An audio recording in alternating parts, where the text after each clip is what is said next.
Нескольких населенных пунктов Сунжинского района идет полным ходом. Хоть работы начались совсем недавно, многое уже сделано. На данный момент идет подготовка к укладке тротуара длиной 2500 метров в сельском поселении Нестеровское.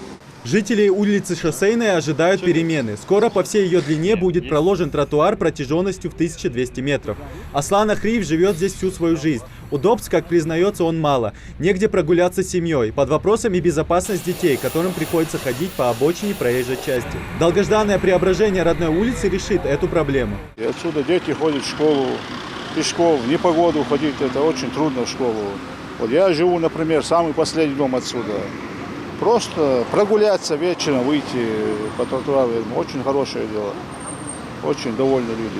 Помимо улицы Шоссейная, тротуар прокладывают и на улице Первомайская. Больше 10 рабочих трудятся каждый день, чтобы уложиться в срок. Немалый фронт работ уже позади. Расчищен и выровнен придорожный отрезок земли протяженностью 1300 метров. По всей улице слышны звуки молотка. Рабочие устанавливают тротуарные бордюры.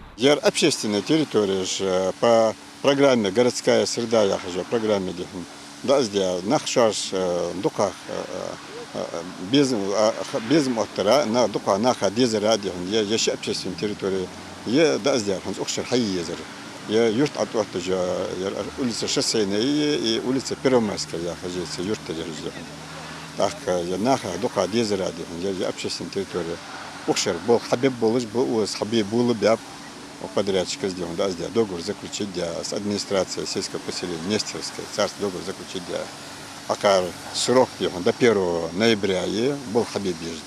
Планы на этот участок у местных властей созрели давно, только вот бюджет все никак не позволял реализовать их. Особенно новостройки 1300 метров от поста до Вияречной улицы Хатчинс. Так, уз малва, новостройки малва, сага, бербекер доллар, халса гели, кегинах бали, хабяха, уз ахиша, салаиши, камялиши, документы гехен. Еще одной точкой благоустройства стала улица в сельском поселении Алхасты. Здесь также укладывают тротуар протяженностью 800 метров и шириной 1,20 м. Работы по облагораживанию территории будут длиться до ноября. И судя по темпу работ, уложиться в график не составит труда. На данный момент установка с бордюрами уже. Есть они бордюры. Вот освещение больше дос, лавочки лав дос и ос нах бабул, шкармашки шуды далендер оза.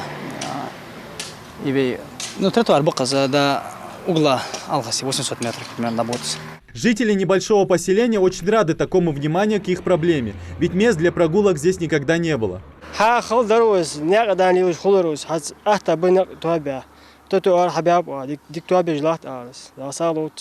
Помимо Нестеровского и Алхасты, в рамках национального проекта «Городская среда» планируют благоустройство в сельских поселениях Берт-Юрт и Галашки. Сроки обозначены, фронт работ намечен, а жителям остается немного подождать. Перемены будут. Идрис Ижиев, Магомед Белакиев, Новости 24.